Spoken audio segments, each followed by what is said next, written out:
What is up, guys? Welcome back to the channel and welcome back for another video. So if you guys saw my last upload, you will see that we installed some new springs on my 2018 Volkswagen Golf R to give her a little bit better of a stance. Now, so in this video, we're going to show you a little bit more of the stance and a little bit better light, and then we're going to take her for a drive, and I'm going to give you my first impressions of these new speed lowering springs that have been fitted on the car. So obviously I drove the car from my house to this location, but I'm still going to give you guys what I think of them compared to what it was like stock.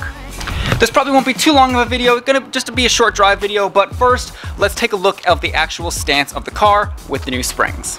So the new speed lowering springs said they lowered it about 1 inch, and honestly that's exactly what they did. Now if you're looking to slam your ride, lowering springs are not going to be the best option for you. This being my daily driver, like I mentioned in the other video, is why I chose the lowering springs over coilovers, so I could also retain the factory adjustable shocks on the Golf R. Now we'll start with the front here. So it looks pretty solid. There's about a tight one finger gap and about all 4 corners of this car. Now I did not go for the spring perches in the rear, so the rears sit maybe a little bit lower than the front, a very, very tight 1 finger in the rear. So overall the car is not slammed by any means, but it at least gives it a nice look for when you know, you're just walking by. It just looks really clean. That's the best way I'll describe it.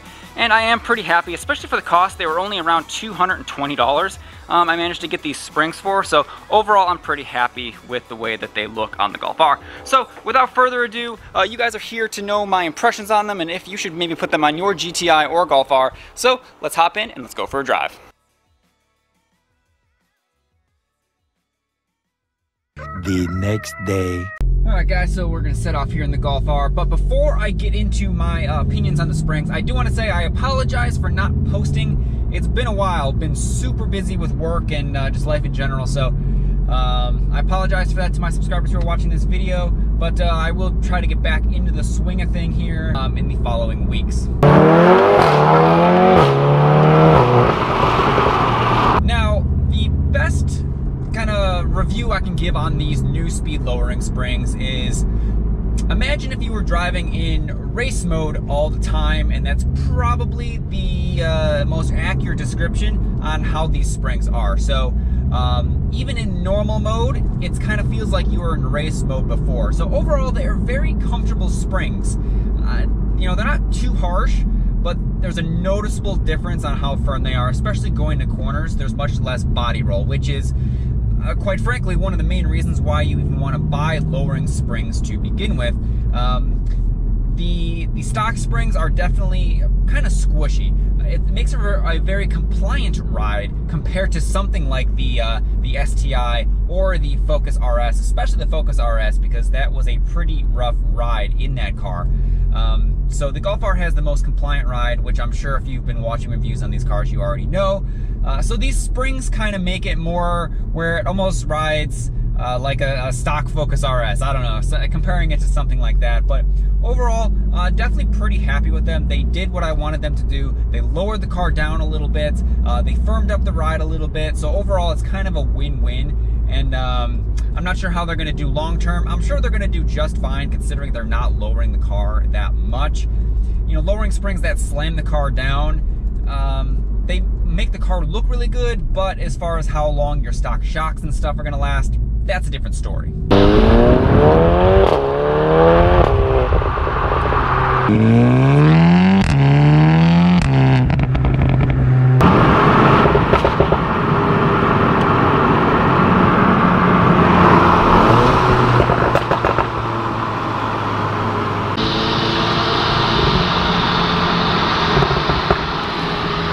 Weird because sometimes the pops are okay, but other times the pops are like shotguns.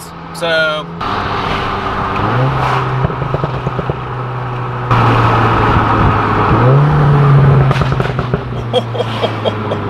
over bumps, everything feels really composed. Everything's nice and quiet like it was before. Under braking, you don't get the kind of nosedive like you did with the stock springs. So overall, definitely would recommend these springs to anyone who wants to do a mild upgrade to their Golf R or their GTI. Now, if you guys would like to see my spring install video, it's on my channel. Go check it out. We did a whole install on it. So if you want to see the process and the quality of the springs before I installed them, which was very good, no complaints, by the way. If you want to check out that video, go ahead and check that out. Before we wrap up, we'll give you guys one more walk around of it on the springs to show you guys the stance, because I know when I watch these videos, that's kind of what I want to see. Forget all the talk. So there's one more kind of look at it of this car looks like on these lowering springs. There's the front, here's the rear. So overall, pretty good. Also keep in mind that this does have those spacers on there like I mentioned at the beginning of the video. But yeah, there you go. Alright guys, that's going to end this quick video today. I hope you enjoyed it. If you did, don't forget to hit that like button. Subscribe to the channel if you are new. So we have some cool content coming up in the works. One of the cars I will just tell you is a FD-RX-7 that, well, it's LS1 swap. So some of you are going to love that, some of you are going to hate it, but I'm looking forward to it. So that's going to be coming up as well as some other things. So that's it for this quick one, guys. If you have any comments, don't forget to leave a comment in the comment section below. And as usual, we'll catch all you guys on the next video. Peace.